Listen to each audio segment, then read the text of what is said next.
For every case of pans and pandas that I've seen, at least 1 in 2 have been mold toxicity.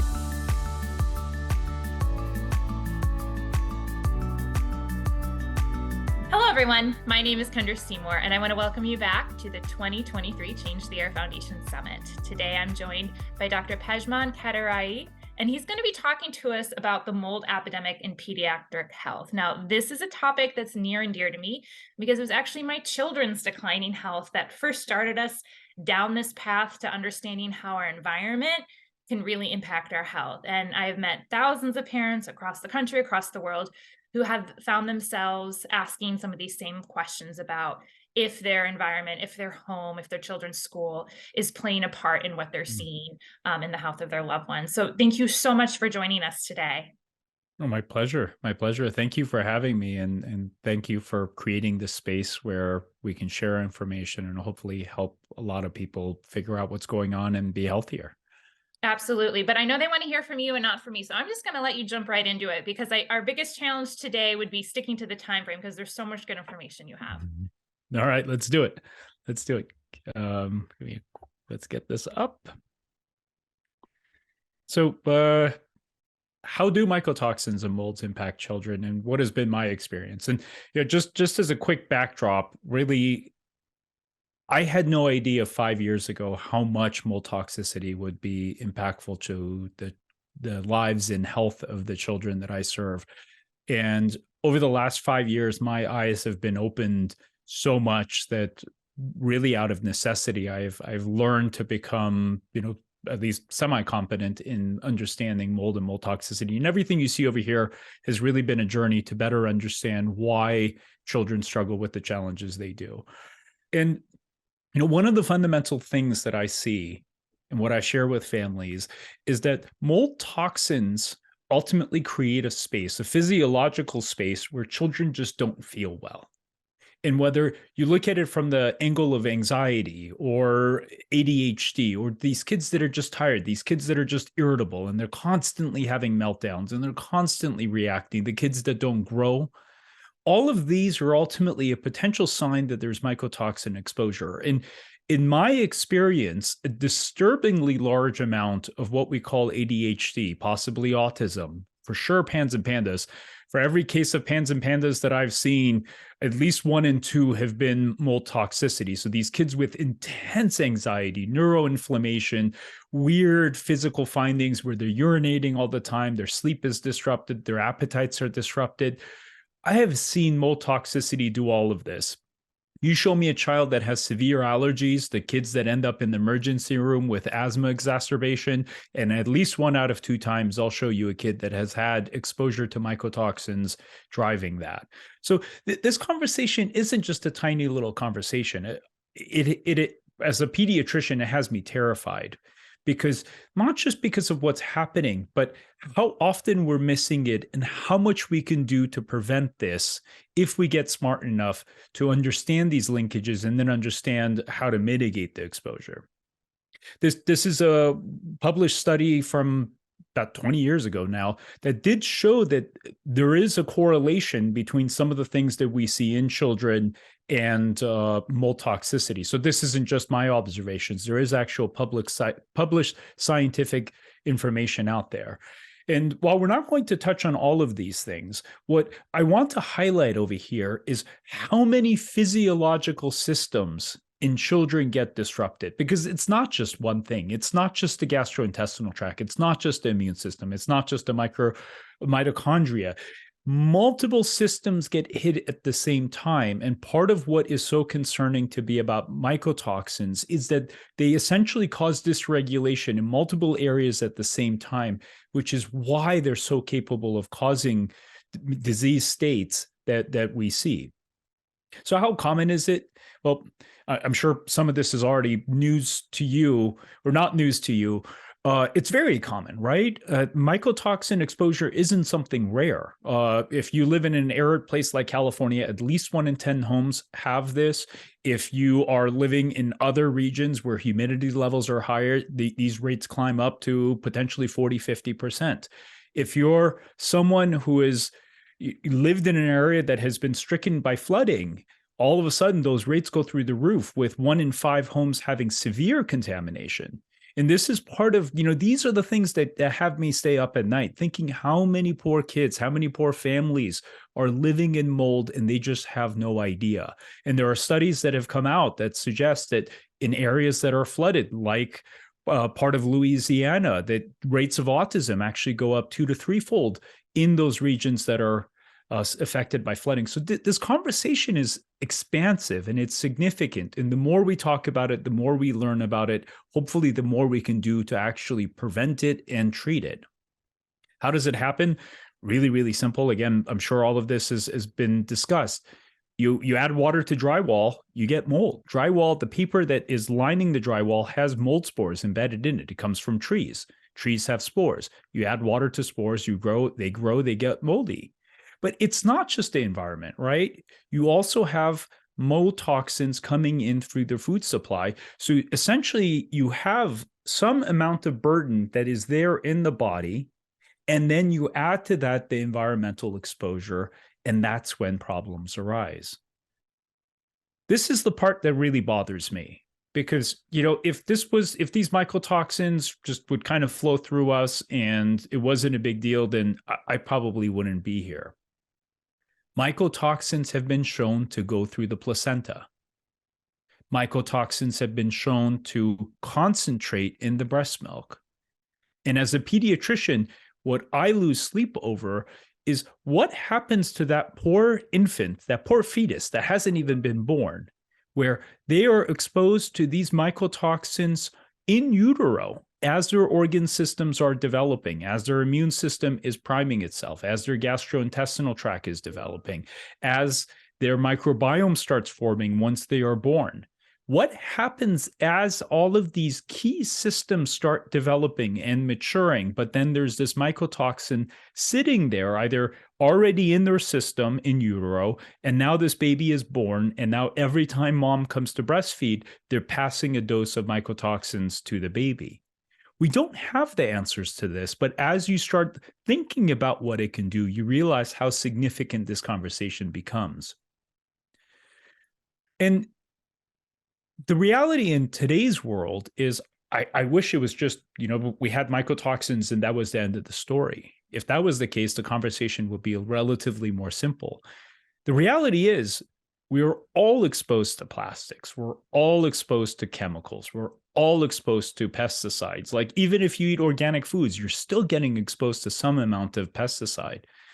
And cumulatively, when you add all of these exposures and you add the mycotoxins that happen in utero and in the womb, and now the baby is born into a moldy environment, you get to a place where you start scratching your head. You're like, I actually have no idea. We actually have no idea what happens.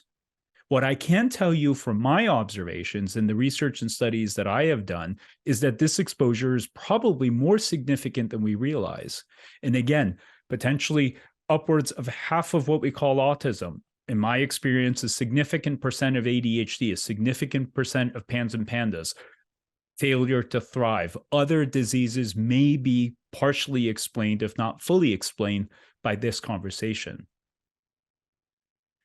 And once these kids, you have to think about kids in their physiological state, in the sense that you've got this tiny little body that is barely able to detoxify, right? Their microbiome is forming.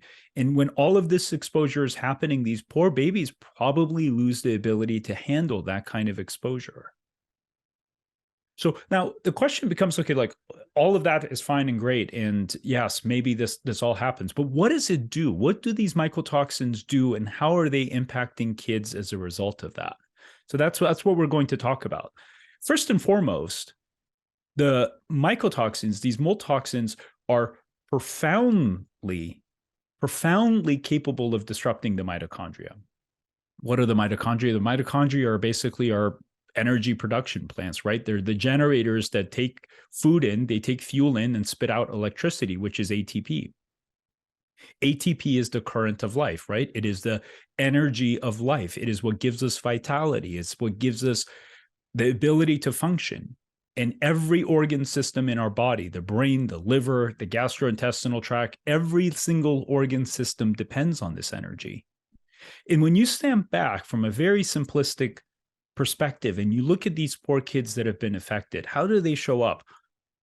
They're just tired. They're dragging. They lack vitality. If there's one thing you can say that mycotoxicity, mold toxicity does, is it zaps vitality.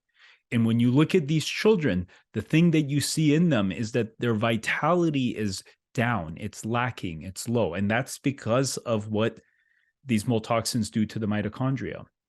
And through this, you get disruptions in metabolism. You get this thing called oxidative stress, which is almost like a cellular rusting phenomenon. So if you can imagine at a cellular level, things are rusting, things are corroding. That is what oxidative stress does. That actually results from the damage that's done from the mitochondria.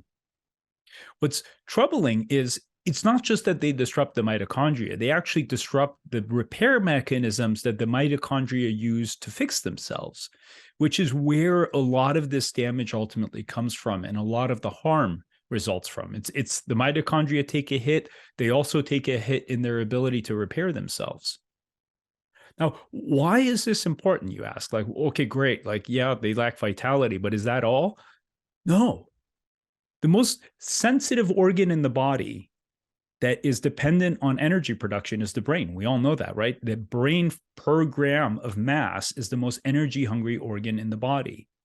And when you start digging into the literature, what you find is that there are published studies that talk about how in cases of, this is frank mitochondrial disease, so this is severe cases of mitochondrial disease, over half of those that have these conditions present with unusual psychiatric manifestations.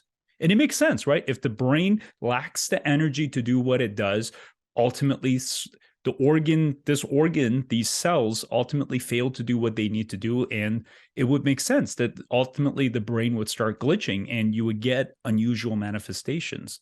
But the conversation gets actually more interesting than that, because it's not just a generic conversation of like energy of the brain gets off and therefore you get things. Think about how the brain cells do what they do. How do the neurons do what they do? Everything our brain cells, everything that the neurons do is ultimately dependent on the mitochondria. These ion gradients, which is basically how they send signals back and forth, the accumulation, which is ultimately the chemicals that they release to communicate to one another, everything that the brain cells do are dependent on the mitochondria. Now, why is that important? Well, beyond just the fact that the brain cells can't function the way that they do and optimally, and through that you can get unusual things. And I believe that part of why people experience brain fog, this thing where you just can't think clearly, the memory is off. In some kids, it shows up with learning issues, is primarily because of that. But there's something that happens that's even more interesting than that. You have a region of the brain called the prefrontal cortex. It's the front part of our brain that's important for how we process information. Now, what happens is within this front part of the brain, you have these essentially control cops, these GABAergic neurons, and GABAergic, they release GABA, which slows down neuronal activity signaling, right? So essentially, it's like the traffic control center of the brain. Now, the traffic control center of the brain happens to be the most finicky area of the brain as it pertains to energy. So if you imagine energy production gets shot, so one, the actual brain cell's ability to signal back and forth and communicate back and forth gets messed up.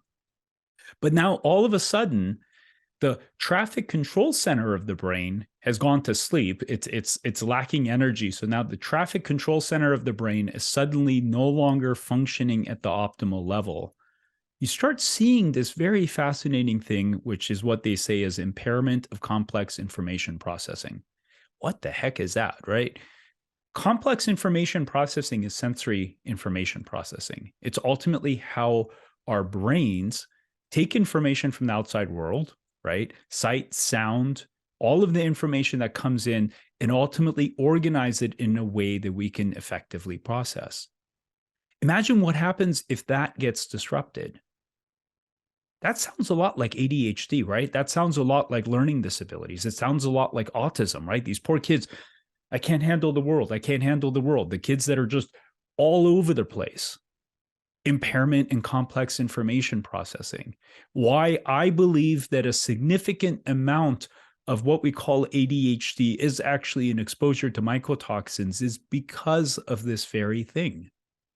And one of the things that's fascinating is when you give these kids supplements to boost mitochondrial function, what happens is suddenly these kids have less of these issues. They are able to focus more. They are able to process more. They're less overwhelmed by the world.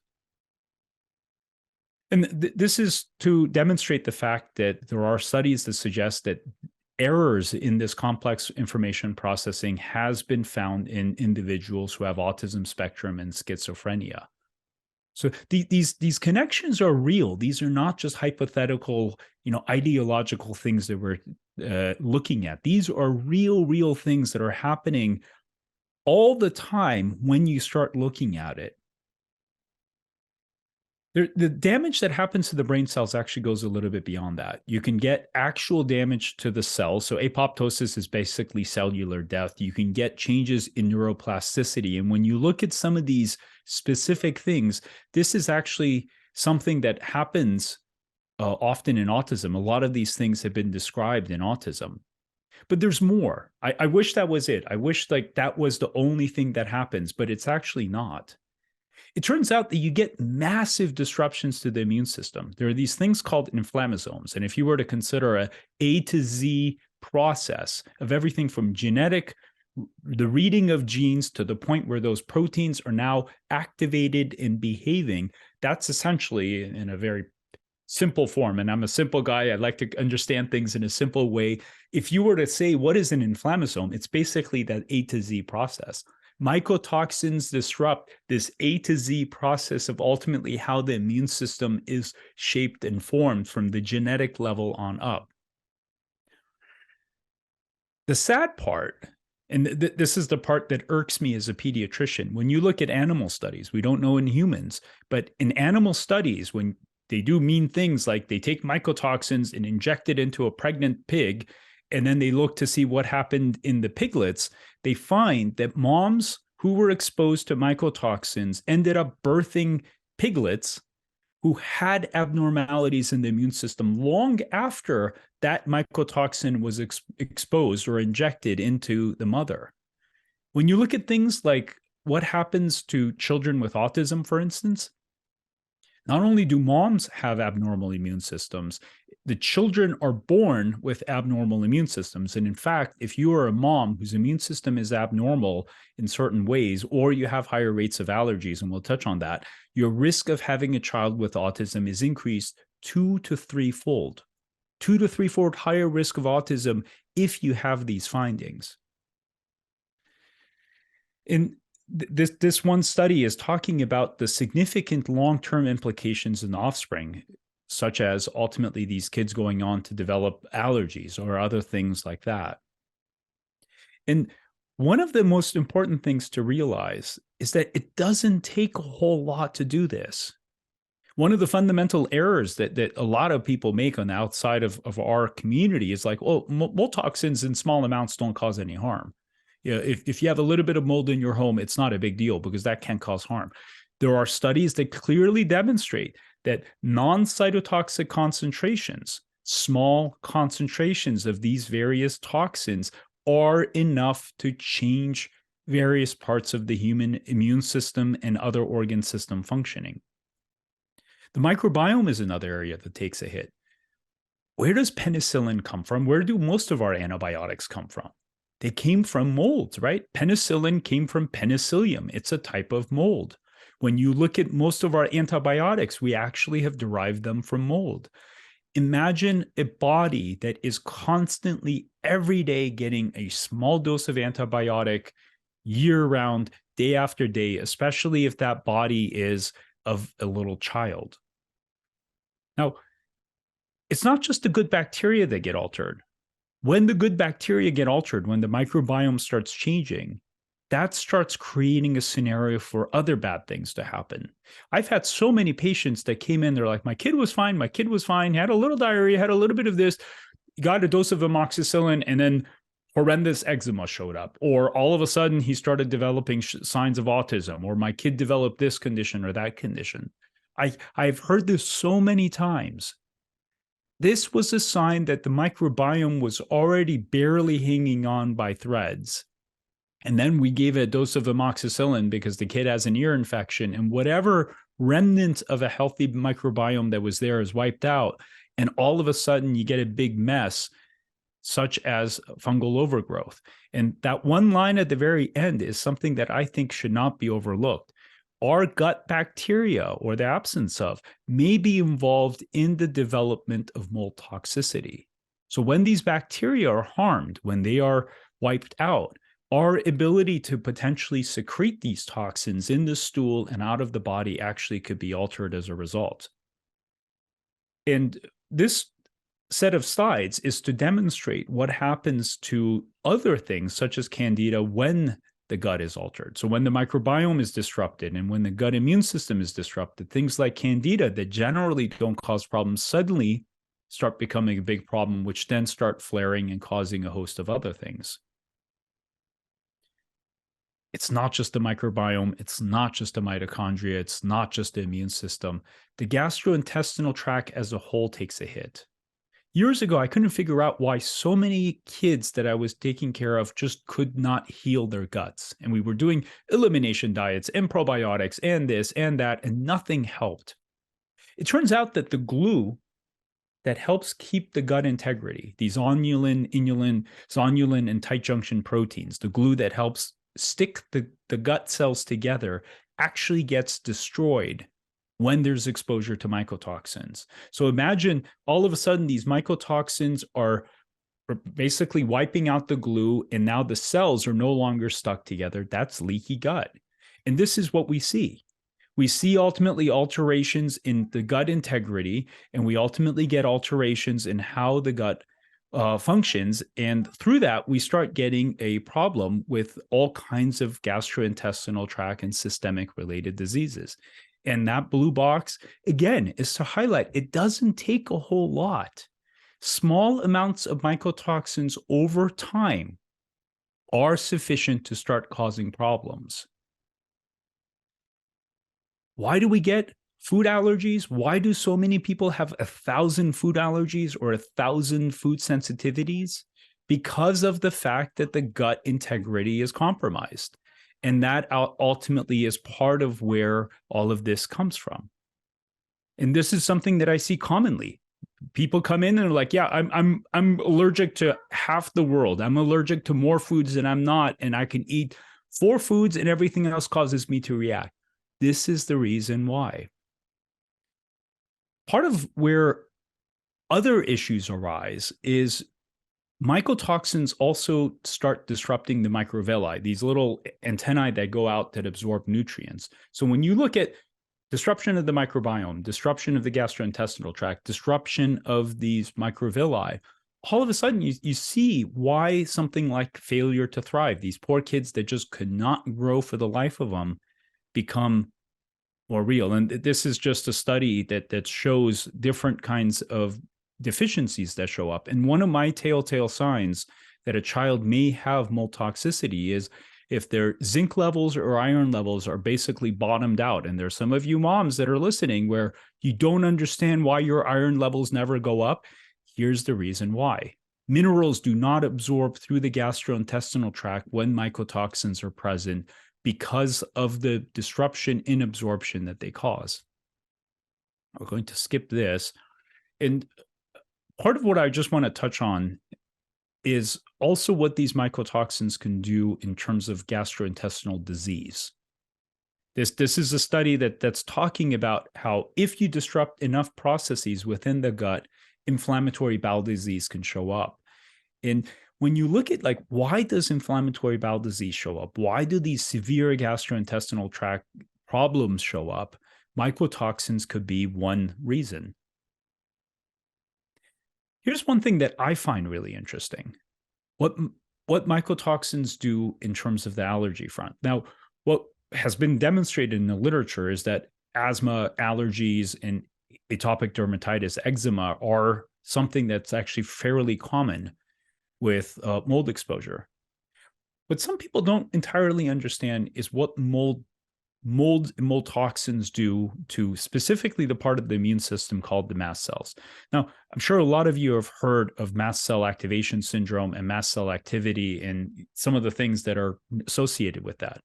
What a lot of people don't talk about is how mast cells and the histamines that they release influence the nervous system. It turns out that histamine is one of the most powerful regulators of the immune system. The thing that keeps us alert, right, that I'm here talking to you awake and alert is we've got glutamate, which is where coffee and caffeine come in. And then there's histamine, which is also why when you take Benadryl, histamine gets dropped down and you fall asleep, right? So some of this makes sense. But when you start looking at things like what does histamine do to our food intake, right? When you have abnormalities in histamine, what happens is all of a sudden appetite starts going to hell. And I've seen this in so many kids where all of a sudden, yeah, my kid just stopped eating. He just refused to eat and he would barely eat anything, which is what we see in kids with PANS and PANDAS. Conversely, when I've addressed the histamine issues and resolved the things that were driving that, all of a sudden, these kids are now wonderful eaters. And oh my God, his appetite is so huge. And he just finished the second serving of breakfast. And before he wasn't even eating breakfast. These are the things that we can change. These are the things we can help when we get intelligent enough to understand what's going on. Now, why is this important? Because it's not just that. When you look at what histamine does to the vestibular system, which is our middle ear, and how that middle ear ultimately influences so many other systems, you start seeing this kind of global effect where these kids that can't sit still, that this is them all the time, and you can't understand why your kid isn't sitting still. They're not sitting still in the classroom. They're constantly all over the place. ADHD, I believe, has its origin in histamine. Histamine has its origin in mast cell activation, which ultimately mold toxins are highly capable of disrupting. And when histamine gets disrupted, you get vestibular changes, which is basically our balance control center, changes in sensory gating, which is ultimately how information comes in. So you get a double hit. The traffic control center of the brain gets compromised, and histamine itself changes how information comes into the brain. And studies have shown that it's not just a generic conversation. Sound processing, these kids that get overwhelmed because the environments are too loud, body awareness, these kids that are clumsy, constantly running into things, the kids that won't eat because the smell of the food is overwhelming them. These are all signs of a histamine imbalance. And when I see this, the first thing that goes through my mind is, where or how has this child been exposed to mold? Because when you start linking things together, it starts making sense. There's one other piece that I want to touch on within the nervous system, and that is this immune response that mold toxins trigger. So they can activate the microglia, the neuroglia, in a really significant and powerful way. Why is that important? Well, it turns out that one, these microglia have been tied to a lot of unusual things, including PANS and PANDAS, and OCD, and possibly autism. But where this becomes important is ultimately what these microglia do in terms of changing parts of the brain. So the amygdala is one part of the nervous system that ultimately controls our fear response. And when you have activation of these microglia along with the mast cells, you get a disruption in the amygdala. So the core primitive brain centers that are ultimately there to help us gauge what we should be afraid of or not. It helps us understand how to assess threat in the world, gets disrupted at a fundamental primitive level. What do we see in kids with autism? What do we see with kids in PANS and PANDAS?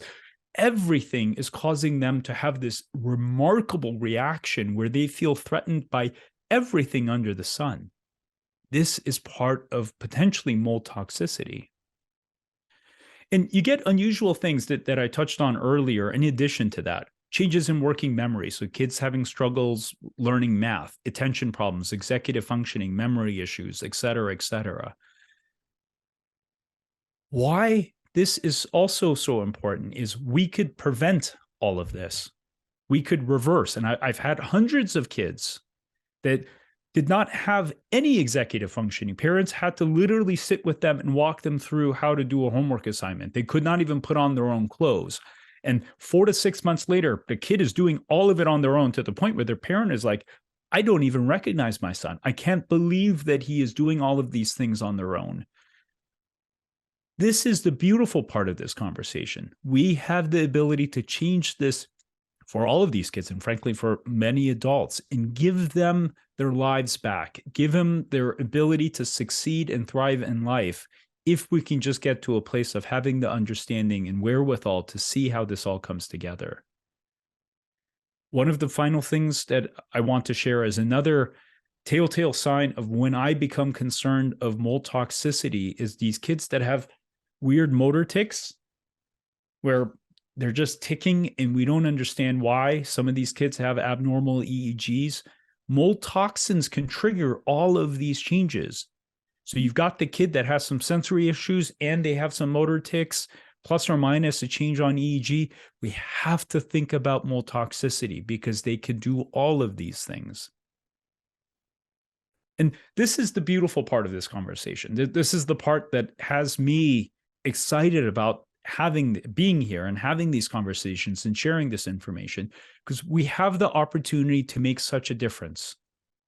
We could prevent this. And God bless Kendra and all of these remarkable people at Change the Air Foundation, because they're working so hard to make change so that people don't have to be exposed. Or if they're exposed, they're helping to drive policies so that they can come out of it and be healed. Here are some signs, if you're an adult, that you may be exposed. You may have some brain fog. You may have some memory issues, this chronic fatigue.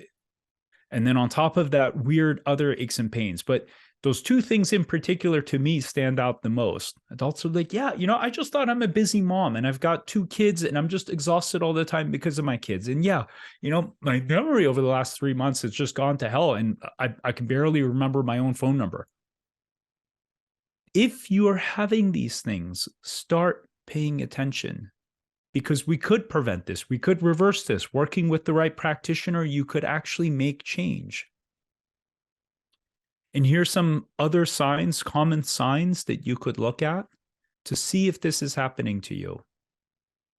But more important than anything is what we need to do together, and why I'm so fortunate and blessed to have been connected to Change the Air Foundation and Kendra and Brandon and all of these remarkable people that are working tirelessly to bring about change.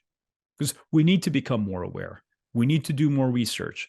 We need to start improving the tools that we have. And I know that they are working tirelessly on all fronts to bring about change. And through that, God, I can't even begin to imagine how much disease and suffering and disability we can prevent, first and foremost, and secondarily, how much we could restore and reverse by understanding this and coming together to really bring about change. Here's some of my information for those of you that are interested. I thank you for watching. I thank you for listening. I thank Kendra for allowing this conversation to take fold, because together we can change things. Together, with your support of Change the Air Foundation, we can really bring about change. And I'm grateful to be here to share what I know. Thank you so much. I always love our conversations together, because I think you're so right. With knowledge comes power, and with power comes the ability to change your circumstances.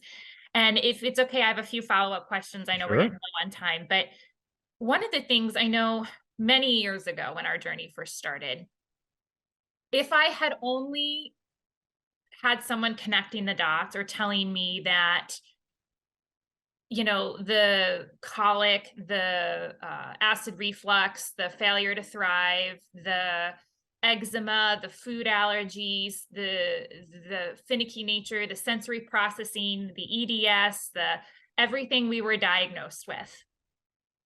If someone had said or asked a question that said, why are these children experiencing this? I think about how much time could have been saved. And, it wasn't until our pandas diagnosis with our oldest that I was like, well, enough is enough. Like there has to be something more going on here. So I know when I started, I wasn't taken seriously by a lot of my children's practitioners. And so what advice do you have for someone out there listening, parents out there, if they're like, okay, I see these things in my kids and I want to rule out environmental factors, or I want to talk to my doctor. What advice do you have for them when it comes time to approach their pediatrician or their healthcare practitioner so that they can start exploring this? So I think that's a really great question. And the first thing I would say is it really depends on your practitioner. There are some practitioners that are so open-minded and they're willing to learn and they're willing to consider things that they don't know. And I mean, honestly speaking, if 6 years ago someone came up to me and said, "Hey, you know what? Mold toxicity can cause X, Y, or Z diseases," I would have been like, I don't know. I had no idea. And it was actually one of my families that had me be like, "Hey, could mold be a problem?" Like, I have no idea. I don't know what the hell is going on with your kid, but I have no idea. Let's learn.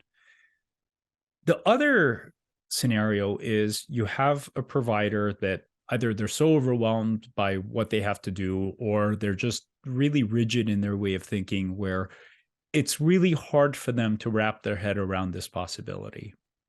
And you all know your practitioners well enough. If they're open to it, feel free to share this video with them. Take them one or two, there are a lot of published papers out there once you start looking at them. Dr. Neil Nathan's book on toxic, which has to do with mold toxicity. Take them information, talk to them. They may be open to it, in which case you've got the perfect ally right there. They may not be open to it. And if that's the case, that's okay. There are hundreds upon hundreds of physicians that are very versed and competent and capable of understanding mold toxicity and are out there to help you. And all you need to do is just look for them if your provider is one of those who's just not ready to have that conversation. Yeah. And to any parent listening, my advice to you would be to trust your gut. If something's not lining up in your opinion, then trust your gut with that. And at Change the Air Foundation, we're building out our resources. We'll have other talks hopefully with you in the future and other practitioners that you can use as resources. We're hopefully going to be launching our doctor outreach program in the upcoming year. So it's important that as you advocate for yourself, that you trust yourself and trust your gut. One of the questions I have too is, and we see this quite often, and I saw this in my own family, people say, well, if it were something like mold or something related to my environment, we would all be sick in the same way. But it doesn't work like that with mold toxicity. So why is it that people in the same family with similar genetic makeup have different symptoms? It's complicated. Yeah, that's a big question. That's a whole talk, right? Yeah, it really boils down to our physiological makeup.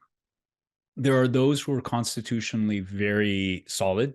Why do some people drink a gallon of alcohol every day and nothing happens to them, and another person drinks one drink once and their gut falls apart? Why do some people chain smoke for 100 years and they're 98 and laughing at everyone else, and then other people are just exposed to small amounts? It ultimately has to do with the integrity of our gut and various physiological and genetic things that influence that. Our mitochondria, our liver's capacity to handle detoxification, the immune system and how it's wired. What I can tell you is those people that we consider the HSP, the highly sensitive individuals, for whatever weird reason, I'm one of them, my daughter is one of them, the vast majority of my patients are all HSPs.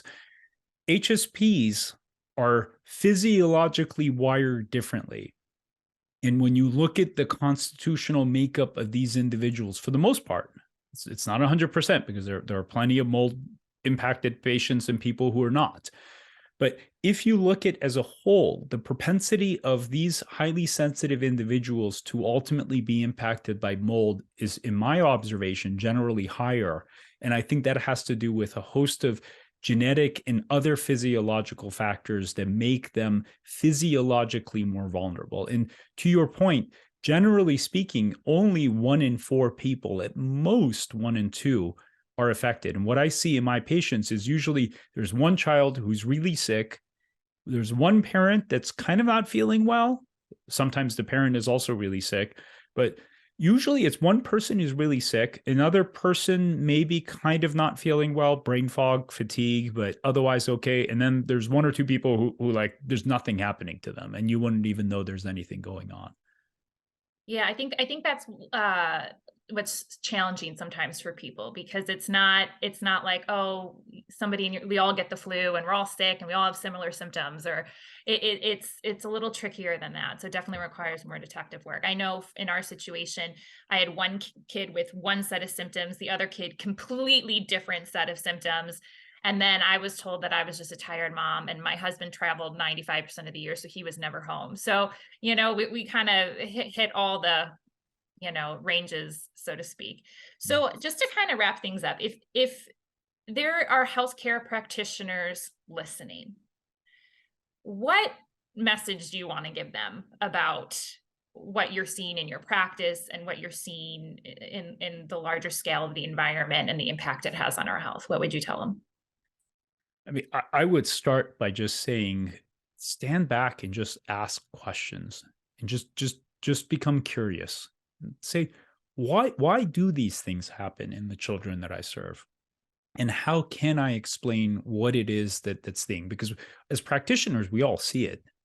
The thing is that a lot of times we just brush it under the rug, right? Oh, asthma just happens. ADHD just happens. Autism just happens. Inflammatory bowel disease just happens. Some kids just have failure to thrive.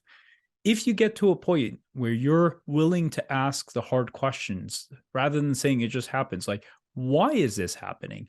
And then you stand back and you start looking at the larger construct of the family, and you see like, oh, mom has chronic allergies. There was a perfect scenario where I had a dear family of mine come in yesterday, and the older child was having issues. And I looked at the parents. I'm like, so how are you guys doing?